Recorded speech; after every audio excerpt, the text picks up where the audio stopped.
My Thomas Story Library. Mavis! Mavis was a diesel engine who worked at the quarry. She shunted trucks for other engines to collect. Mavis was a young engine, and she liked to get her own way. She thought she knew better than everyone else. Every day, Mavis would put Toby's trucks in a different place, so he had to search for them. "Trucks should be where I can find them," said Toby crossly. "Nonsense," said Mavis. "I can't waste time arguing," said Toby. "If you know so much, then take the trucks yourself." Mavis was very pleased. Taking trucks on Toby's branch line made her feel important. So the next day, Mavis set off along the branch line with Toby's trucks. But the trucks didn't like bossy Mavis. "It's Frosty today. Let's play a trick on her," they whispered. Mavis travelled happily along Toby's line. Ahead of her was a level crossing, so she stopped carefully. "I'm so good at this. I don't need silly old Toby," she laughed. But she didn't know what the trucks were planning. When it was time to move again, the trucks whispered to each other, "Hold back! Hold back!" Mavis tried to set off, but her wheels just spun. She couldn't get a grip on the frosty ground. The troublesome trucks giggled and giggled. The drivers of the cars and lorries waiting at the level crossing were getting very angry. But there was nothing Mavis could do. Then Mavis saw Toby approaching in the distance. He had come to help. "Having trouble, Mavis?" he smiled. Mavis felt cross and silly. She had boasted to Toby that she knew best, and now she was stuck, and Toby had to rescue her. Toby was coupled to Mavis. He puffed and slipped, and at last he got Mavis and the trucks moving. Mavis hardly helped at all. She didn't even say thank you. When Mavis got back to the quarry, the fat controller was very cross with her. "You are a naughty engine," he said.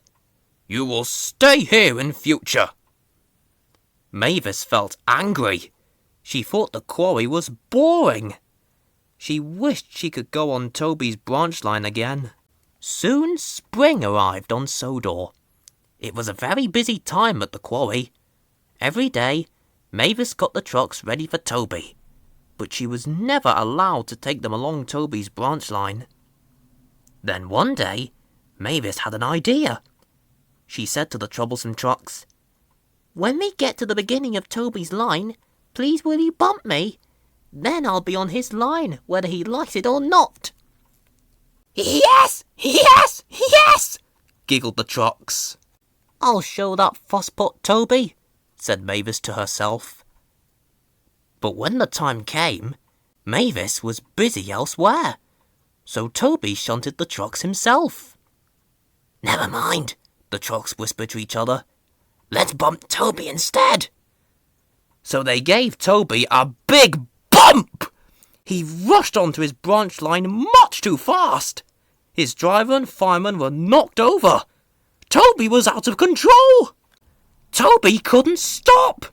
He rushed over the level crossing. Luckily, there weren't any cars there. Up ahead, there was an old bridge. The river had flooded, and part of the bridge had been washed away. If Toby didn't stop before he reached it, he might fall in the river. As Toby approached the bridge, the rails stretched across the gap, just like a tightrope. His driver braked hard, but Toby slid along the track. His brakes squealed. He used every bit of his strength and stopped. Just in time. Mavis felt terrible. It was all her fault, so she rushed to the rescue. First, she pulled the trucks back up the track. Then she helped pull Toby carefully away from the bridge. I'm sorry, Toby, she said. It's all my fault. Never mind, Mavis, said Toby kindly. Thank you for rescuing me. After that day, Mavis and Toby became good friends. Mavis still bossed the trucks around at the quarry, but she always listened to Toby's advice.